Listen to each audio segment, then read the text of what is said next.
You've been so good and you keep on blessing me. Everything that I have, everything that I am, every blessing you see. Oh Lord, God just showered on me. Let it rain on me. Every breath that I take. Oh, thank you, Lord. We're so grateful for our brother who so ably and energetically led us in our song service thus far today. It is good to have an opportunity to come to the house of worship and to give God the praise that he is due.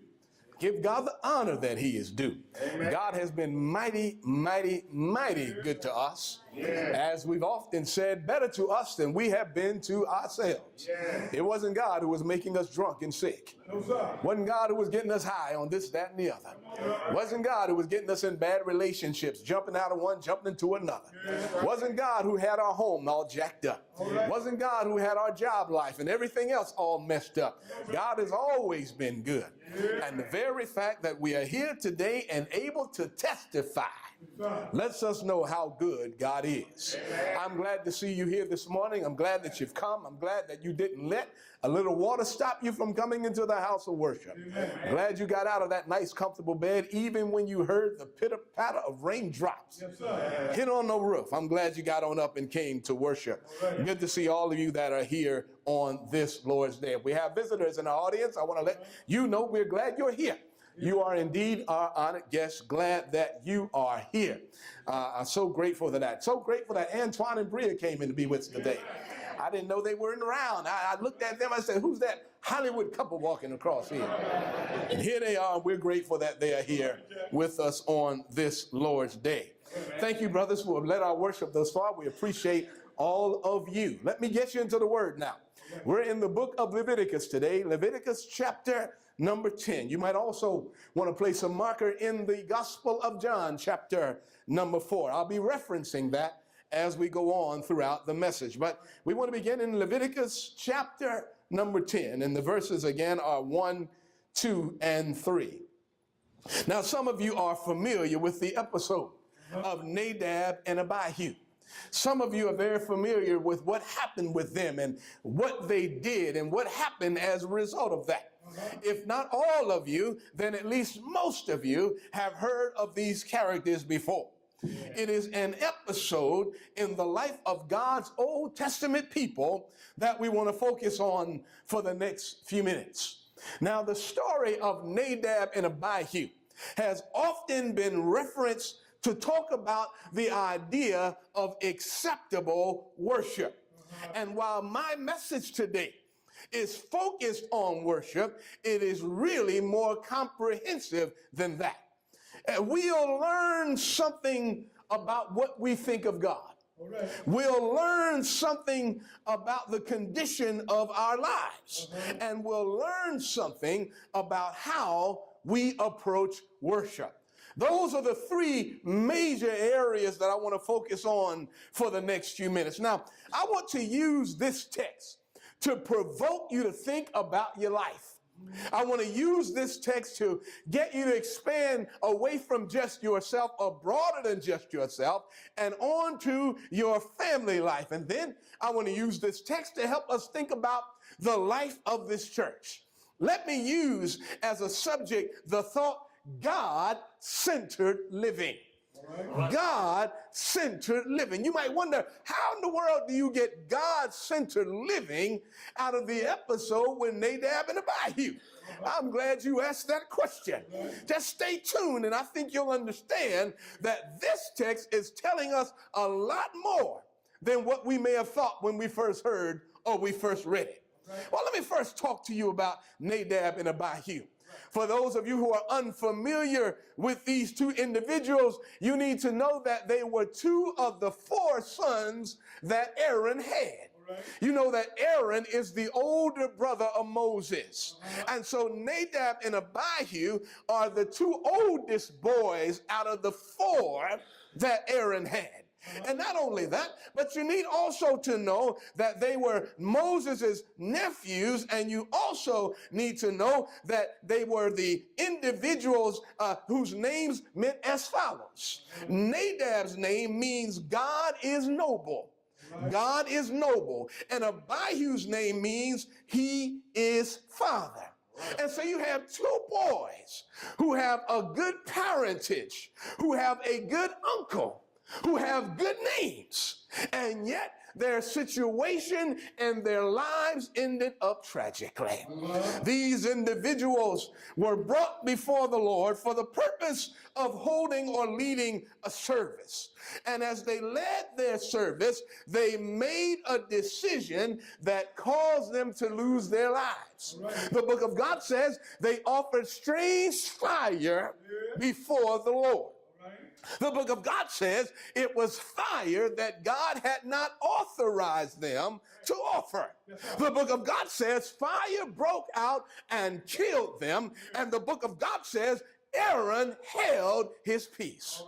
It's interesting when we read stories about the life decisions of other people, because they provide us powerful opportunities to make better choices in our own lives. Somewhere I read that these things were written for our learning, so that we can learn how to live a life that gives God honor. Now, let's pick up with these two individuals and look at some lessons that we can gain from their lives and from this tragic episode. I want to let you know this first principle, and I hope that you really take heed to it. The first principle that I want to extract today is that how we live is a function of our worship. How we live is a function of our worship. Said in another way, how we go about day-to-day living is tied to how we worship. I don't know if you ever thought about that, but this episode teaches us this powerful principle. The manner in which we function day by day, the manner in which we live is a function, is a byproduct of how we worship. Well, let's open that up a little bit further. Aaron's son's downfall was precipitated by a failure to honor God in worship. These individuals had been blessed with the privilege of coming nearer the presence of God than the non-priestly ranks could. When you read the chapter prior to our focus of study, in fact, when you go back to the book of Exodus and you read the 24th chapter of the book of Exodus, you will find that God had the people of Israel come to the foot of the mountain. He was about to give them his commandments. But God had some rules and regulations. God told Moses to tell the people that they needed to make their camp at the foot of the mountain. They were not to come up the mountain. If they were to come up the mountain, they were to be destroyed. But then God said, you take Aaron, Moses, and Aaron's sons, and you guys come up a little further. So you see, Nadab and Abihu, when it came to God giving his commandments to Israel at that sacred time in divine human history, God told those boys to be among the few who could come closer to him. And then Moses was called upon by God to go all the way up the mountain. And so Nadab and Abihu had a privilege that most of the Israelites did not have. They could come closer to God than others. You would think that that experience would have produced in them a profound sense of awe that would make them want to honor God always. Amen. They had a privilege that nobody else had. Right. The common people didn't have it. Right. They were able to come closer to God. They were able to get near the top of the mountain when God gave his commandments, and all of the thunder and all of the lightning and the cataclysmic events that took place that scared everybody down in the bottom. They had a chance to get closer to God. Yes. That should have made a positive impact on their lives. And yet this seventh heaven experience, even though they had it, they were struck down for offering strange fire before the Lord.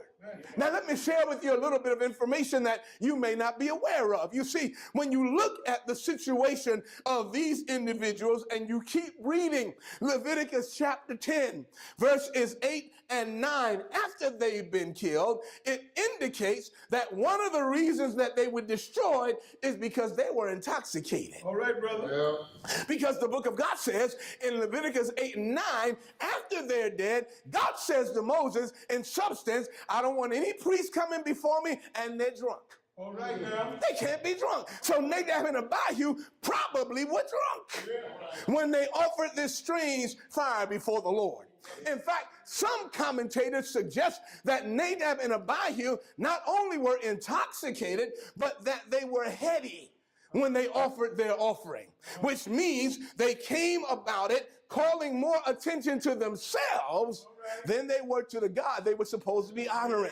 This is fascinating because what is clear is that their lifestyle failed to match their calling as priests of God, and this was reflected in their worship. So once again, how we go about our lives is a function of how we worship. These guys didn't worship right, and their lifestyle was messed up over it. Amen. When we think about this thing a little further, we need to learn as we pass by this area that what is known as growing up in the church family may not always be a positive thing. Some folk, I said, well, I was raised in a church family, but being raised in a church family doesn't make you a godly person. You and I have to make our own individual choice to live before the Lord and honor the Lord. Let's not negate the need for having children taught in the way of God, but let's also realize that every child, when reaching adulthood, still has to make his or her own mind up about living for the Lord.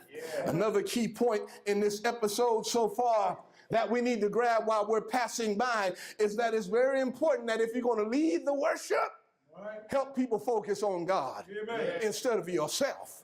Nadab and Abihu, no doubt, did not do this, and again, they lost their lives before God. But let me move on to tell you that if our lives are out of kilter, it is a clear indicator that our worship is deficient. Amen. I want you to hear me very carefully. If your life is twisted, if things are up and down, if they're falling apart, there's something about that. If you have not been trying to live for God, there's something about that it's a clear indication that your worship is deficient. And this is because the proper worship of God provides us with a proper perspective on life. Amen. Some of us don't want to get up in the morning and go to the job. All right. Well. Some of us don't want to get up in any day of the week and go to the job. Some of us don't want to get up in the day and face the day. But I want to let you know that when we honor God properly in worship, I don't care how bad the day might plan to be, God will make your perspective right. You see, when we look at God right, when we honor God right, it will impact everything that we do. And so our living, our lifestyle is a function of how we worship. When we worship right, we will live right. When we worship wrong, we'll live wrong. And I'm not talking right now about the mechanics of worship. I'm talking about the mindset of worship. Right. Amen. When we look at this text of scripture, we see that when we honor God in our worship, we allow that worship to dictate how we act at home. Amen. We allow that worship to dictate how we act at work. We allow that worship to dictate how we act at leisure. And we allow that worship to dictate how we act when we're living alone. You see, the whole fact of the matter is that our lifestyle comes out of whether or not we honor God. Nobody can honor God properly and worship and go home and act a fool. Got men saying, I'm honoring God, and go home beating on their wives. I'm honoring God and going home cheating on their wives. I'm honoring God and going about a lifestyle that is wrong. When our lifestyle is wrong, it's a function of the fact that our worship is wrong. When we worship God. When we honor God, it impacts our lifestyle. Worship is more than just coming together and singing songs. More than just coming together and giving a couple of nickels in the basket. More than just coming together and praying some prayers. More than just coming together and tolerating a sermon. Worship has to do with our honoring God. And when we honor God properly, our lives will indicate it. Amen. Our lifestyle, our living, our lives is a function of how we worship.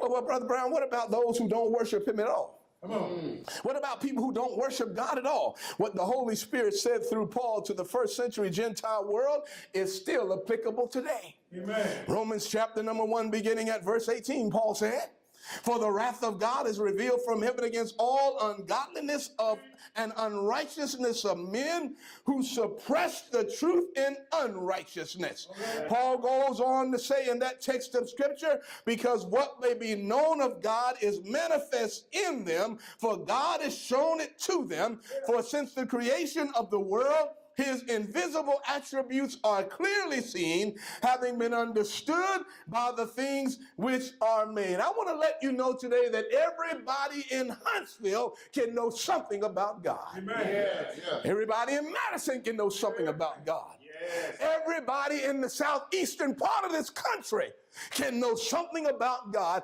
Even everybody in this world can know something about God. The very creation that God has made attests to a supreme being who is amazingly creative. Who can make a sun like the sun we see? Who can make a sky like the sky we see? Who can make an ocean like the ocean we see? Who can make a human body like the God who made our bodies?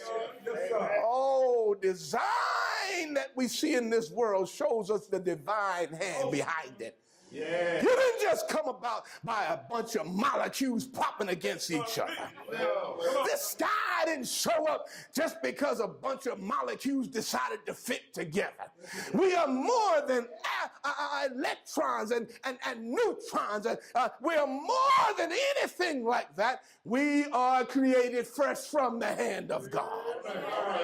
David said on one occasion, "Behold how wonderfully and how beautifully I am made." Then he goes on to talk about, "When I consider the world you have made, what is man that you are mindful of him?" Everybody can know something about God just by looking about how wonderfully this world has been created. The very creation attests to a supreme being that is dependably orderly, superlatively powerful, and wonderfully mysterious. No man, no woman who has any sense at all could fail to recognize God.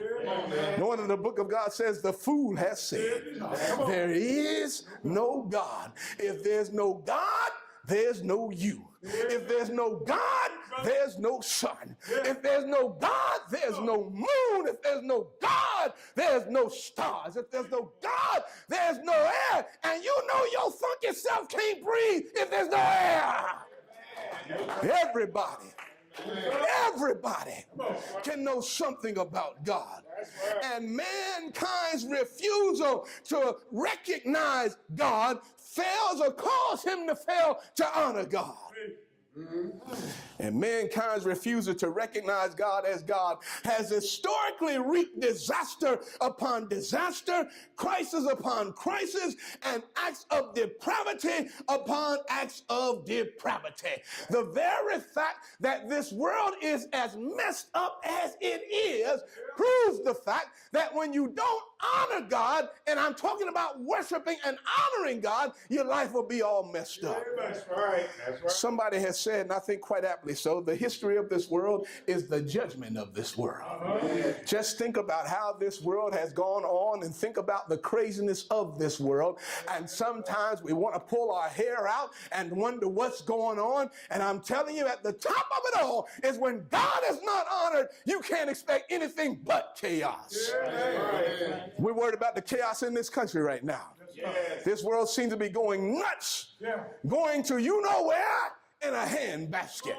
That's what the kids ain't in here going to hell in a hand basket. Why is it God is not being honored properly? We say on our coinage, "In God we trust," but we walk right over his word. We walk right over his word. We walk right over our thoughts about him, and we relegate him to Sunday morning, and some folk don't even do that. And we wonder why we have a world that's going crazy.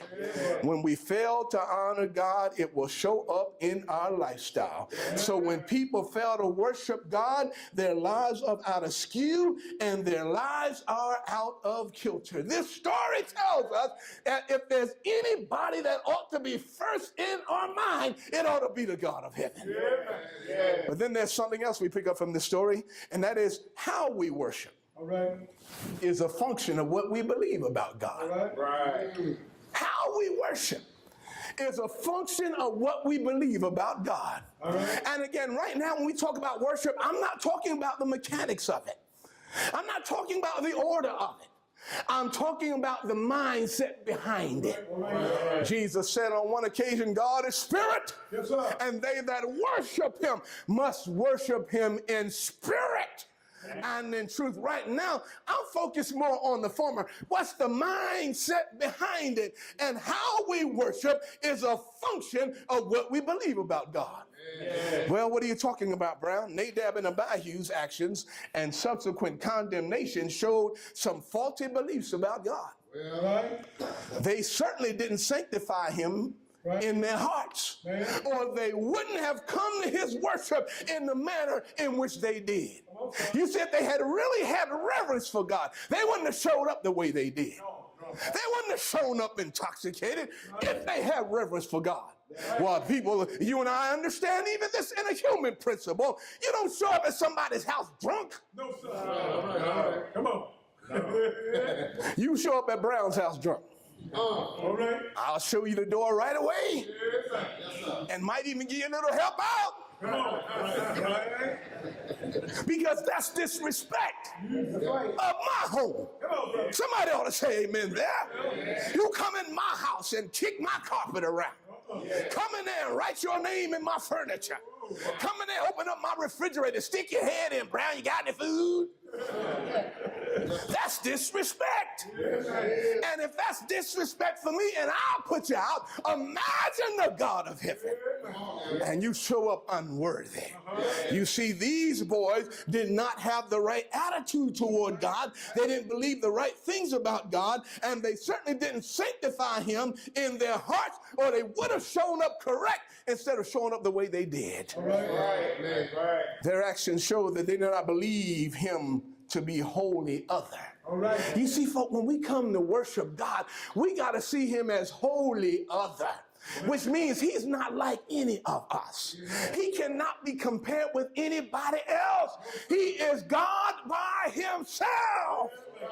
We got to see him for who he is. But not only that, when we look at their story, they obviously did not reverence his authority, or they would have not done what he did not sanction.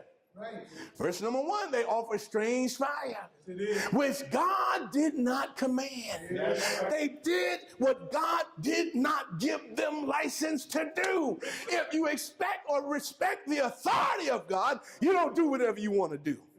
When's the last time you got on 565 and ran 120 miles an hour and the policeman pulls you over and asks you, "Why were you speeding?" You say, "Because I felt like it." And avoided going downtown and having yourself spend the night having walked a breathalyzer test. You understand what I'm saying? If we won't do that in respect of the laws of Huntsville, what about the laws of God? And so these young men didn't have the right beliefs about God. How we worship is a function of what we believe about God. If you believe the wrong things about God, then you will never worship him in an acceptable way. And once again, right now, I'm not talking about the mechanics of worship. I'm talking about, where is your mind? Where is my mind when it comes to giving God worship? All right. We got to believe the right things about God. Amen. We got to believe that God is holy. Amen. And we have to have our worship reflecting that belief. Right. I remember reading in the book of Revelation, Bible says John was in the Spirit on that day. Bible says as he stood there and he watched the vision of all the creatures surround the throne of glory, and they continually said, holy, holy, holy. Yes, this is the attitude we've got to have about God. Amen. We got to recognize that God is sovereign. So what he says goes. You see, once again, how we worship is a function of what we believe about God. Sometimes we come into the house of God for worship and we're beaten down by the circumstances of life, the situations of life. Our spirits are down, our hearts are down, our face is down, our countenance is down, and we give God that kind of worship. And we got to understand that if we really believe God is sovereign, you won't let the problems of the day stop you from giving God his honor and praise. He's a God who can change it all. You might have lost your job. He can change that. You may have lost your health. He can change that. You may have lost the peace in your home. He can change that. You may have lost a loved one. He can change all your feelings about that. You may have all kinds of issues going on. But if you really believe him to be sovereign, then you'll throw it all on him and say, Lord, I trust you no matter what happens. I know you not only have the whole world in your hand, you got me in your hand. You know, we need to stop posting on Facebook, God got me, and believe that God has us. We need to recognize that God is love. Nothing in your life concerning God is described by anything but love. Even when the worst things happen to you, God is still a God of love. Love doesn't mean he'll give you and me what we want. Love means that he'll give what he knows we need. We need to recognize that God is a just God. Oh, he's a fair God. I remember things have happened in my life. I'm sure you can as well. When we started wondering, Lord, that just doesn't seem right. It doesn't seem fair. But you got to understand, and I've got to understand, that what God does is always just. It's always right, even when it doesn't make sense to us at the time. He's a God that is just. He's a God that is merciful. Oh, I would never be here today if it weren't for the mercy of God. And you say, Brown, you sounded like you were pretty bad. I got news for you. You would have never been here without the mercy of God. Because God is merciful. When you come to worship him, think back on the times when you should have been dead and gone. Oh, but the Lord lets you live on. God is not only merciful, he is omnipotent. Oh, he's got all the power that can ever be known. God is omniscient. He knows everything. Here you are worried about what happened last week, and God got your whole life already planned out from the day you were born to the day you breathe your last breath, because he knows everything. Sometime in my prayer, Lord, I asked the Lord, Lord, protect me from enemies seen and unseen. And when you have that kind of attitude, your day can go well, because it doesn't matter who's trying to stab you in the back. You got somebody who's got you covered better than Allstate could ever cover you. Better than Progressive can ever take care of you. Better than State Farm can ever take care of you. Oh, you talking about a piece of the rock? He's got you better than Prudential can have you. Yes, because he is omniscient and he's omnipresent. Each of these and many other attributes of God are critical for us to keep in mind when we approach him in worship. And we come to worship. When we come to worship our God, when we come to honor our God, how we worship is a function of what we believe about God. And our belief in each of these things positively impacts how we worship him and how we will live before him. Amen. When you don't believe the right things about God, it will show in how you live. Amen. Can I tell you that some Christians go on and get back involved in the flesh? Come on, bro. Because they think God hasn't been doing them right. Lord, I tried to do it your way. It didn't work. And Lord, you told me to pick somebody in the Lord. I did. And he or she is acting foolish. Well, first of all, God didn't tell you to pick just any old body in the Lord. Oh, I need some help up in here. You see, we need to make sure that we have our mind right. And when we have our mind right, we will worship God in the right way. And then lastly, this story tells us that how we worship should be a function of what we know about God's instructions. Now I am shifting to more the mechanical aspect of this subject. How we worship should be a function of what we know about God's instructions. Nadab and Abihu knew the right thing, but did the wrong thing. They knew how they were to offer, but they chose to do otherwise. Jesus says, once again in John 4, 23, 24, those that worship him, those that bow down and give homage to him, must do so in spirit and in truth. They got to have the right motive, and they have to follow the right method in spirit and in truth. Nadab and Abihu are poor, tragic examples of how to approach God in worship. They should have known better than to offer what they did and in the way in which they did it. Like Cain, their offering was rejected. We must recognize that worship, listen now, worship cannot be a bottom-up experience whereby we do what we desire in worship with no thought about what God wants from us. God's reaction to Nadab and Abihu is instructive in letting us know that he and he alone has the right to demand how he will be approached. The fact that they offered what they did, they offered what was not instructed, is a clear indicator that any approach to God in worship does indeed require divine instruction. Now worship is often an uninformed expression when it should be just the opposite. Put a quarter in the meter here. We got to really understand this. You know, I'm concerned about what I see happening in the city of Huntsville and in the city of Madison and other places in this state, and I'm sure places all through this country. It seems right now we're at a period where evangelicalism is on fire. Oh, it's hot. You can get Jesus on TV 24 hours a day. On TBN, some of these other channels. And then we see groups picking up all throughout the city, all throughout the county. All these different expressions, if you will, of Christianity. And you see people talk about it all the time in social media, on the job, so on and so forth. And somebody says, well, Brown, you ought to be excited about that. Well, I think about that.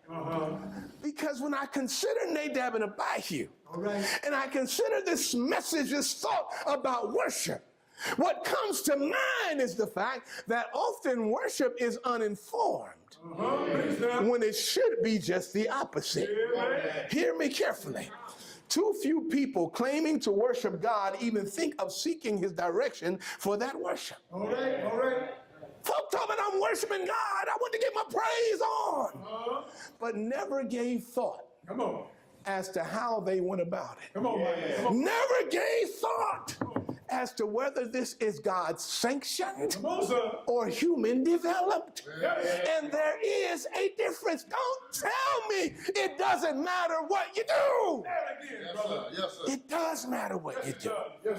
And anybody with any honesty and good sense will say the same thing. It matters what you do. That's why you don't find people, generally speaking, talking about I'm worshiping God, and then they have a marching band come through and they playing, and they got the majorettes and all that, like it's an A&M halftime show. You don't generally find that. Most folk would say, well, wait a minute, that's out of bounds. So I don't know of anybody who would say it doesn't matter at all. But there needs to be a question in our minds as to what does it mean to worship God in the right way. When you really consider what many modern day expressions of Christianity are doing, and how many churches are focused as far as worship is concerned. It appears that proper approach to God has become subservient to whatever makes people who even don't know him comfortable. Oh, I said a lot. I'm making some enemies on this one. But you know, we need to recognize there is such a thing as vain worship. Just like there is such a thing as false teachers, false prophets. Oh, let me get in your business now. Joel Osteen cleaning out pockets. Come on, brother. Preach. Yes, he is. Preaching the devil's message. Come on, brother. Come on. Talking about your best life now. Come on. Well, as far as I read in the scriptures, the Bible is not concerned about our best life being the best house, the best car, the best set of car. I know I'm making some folk mad in here. He gets on there and gives motivational talk about how God thinks you're a champion. God thinks you're a winner. And you can have the best this and the best that. All you have to do is confess about who you are.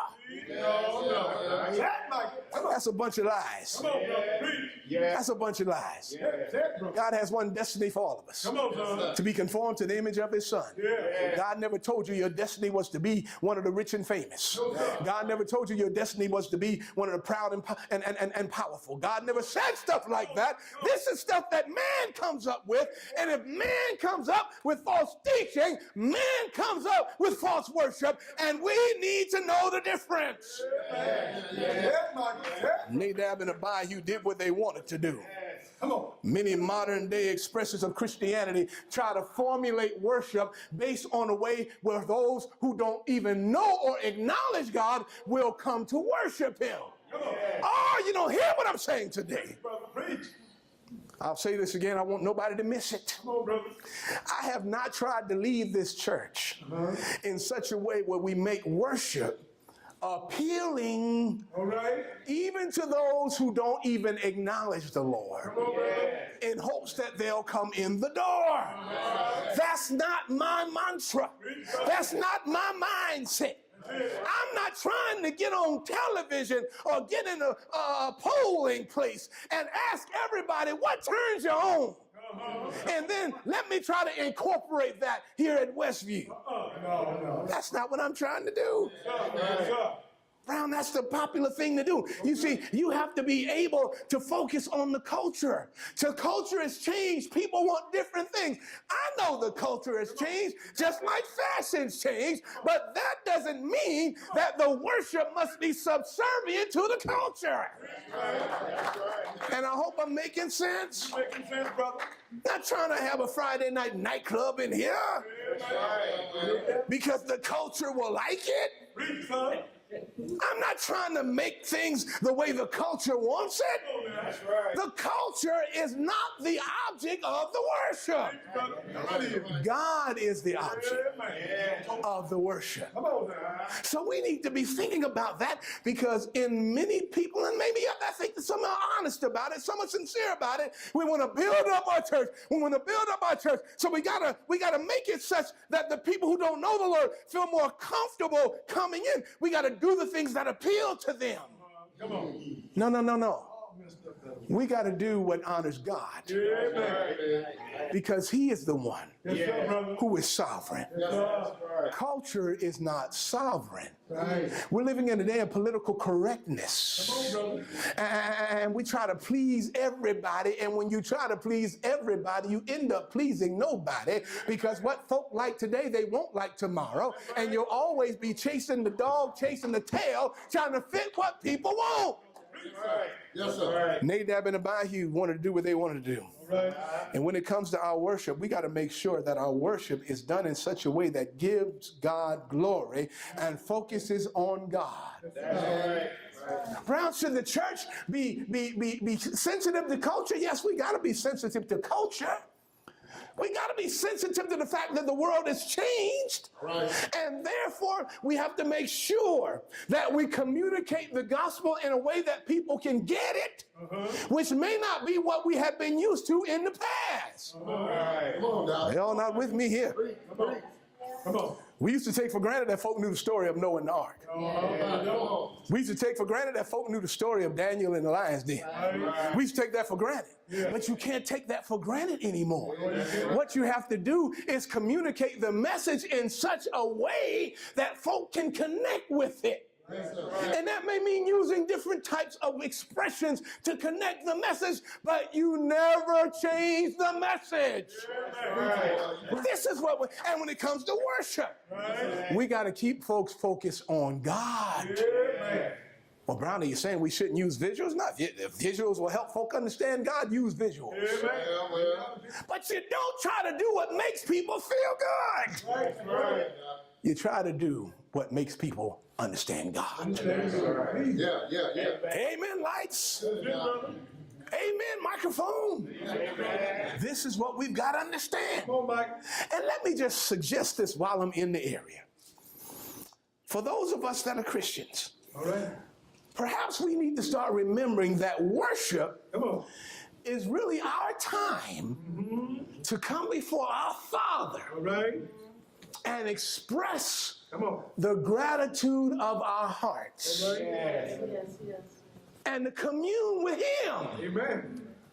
And not to be so much focused, hear me carefully, on folk who don't know Him being entertained by the process. All right.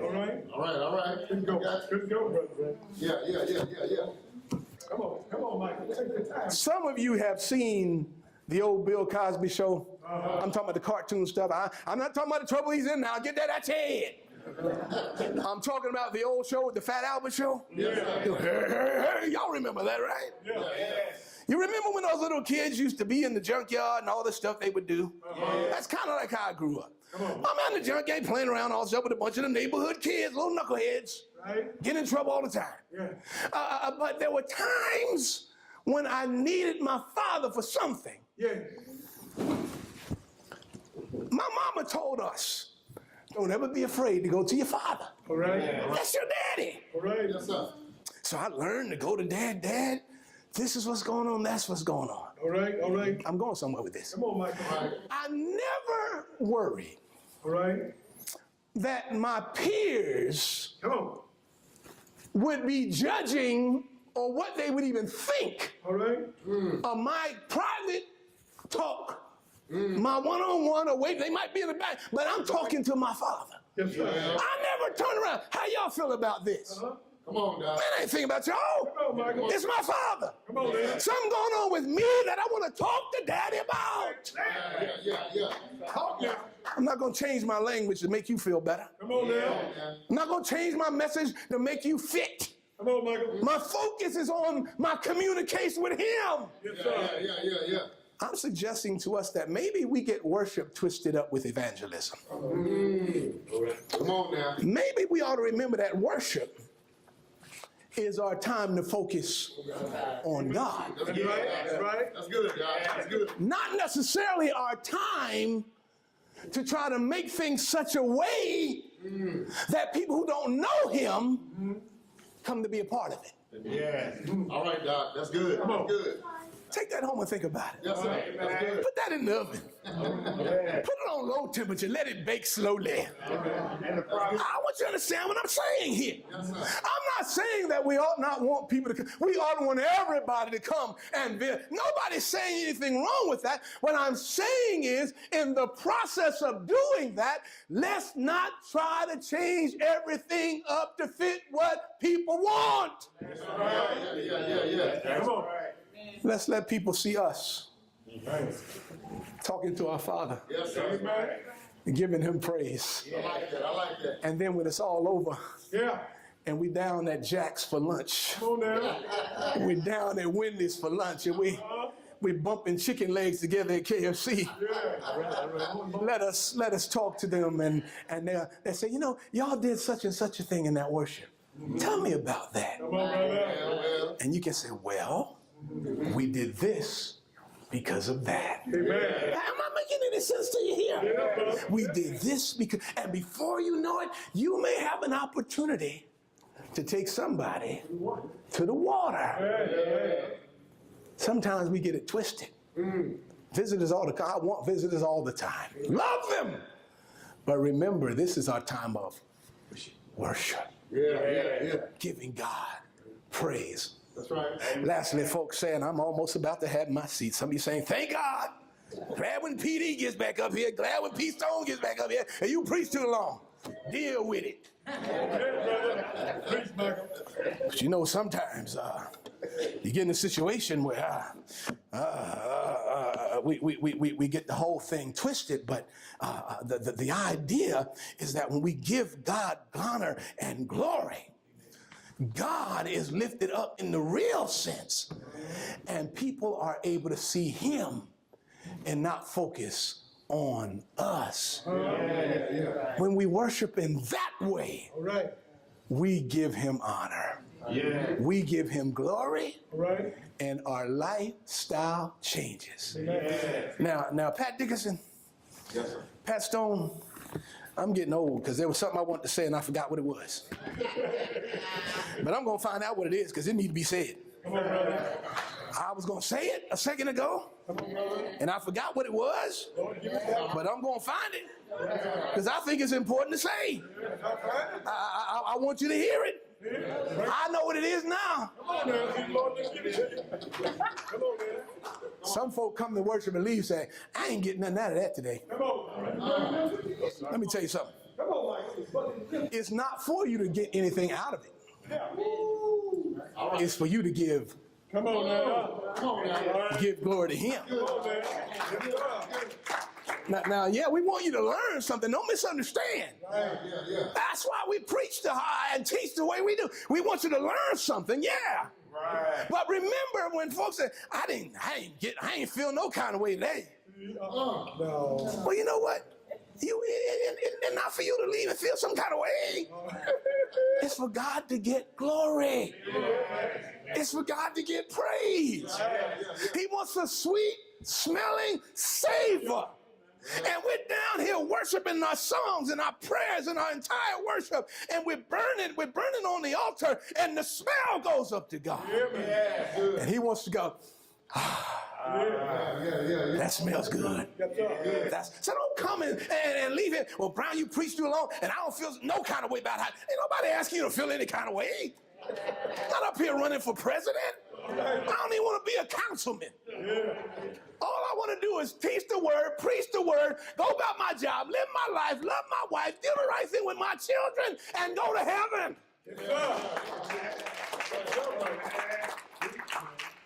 Not running for anything. And not running from anything. And so our worship dictates how we live. Our worship is conducted in a way that shows what we believe about God. And our worship must be informed so that God will be glorified. If you're here today and you want to give yourself to the Lord, so good, and you keep on blessing me. Everything that I have, everything that I am, every blessing you see. Oh Lord, God just showered on me. Let it rain on me. Every breath that I can take. Oh, thank you, Lord. Every move that I made. I know, God, I know I couldn't do it without you. All because of you. So good.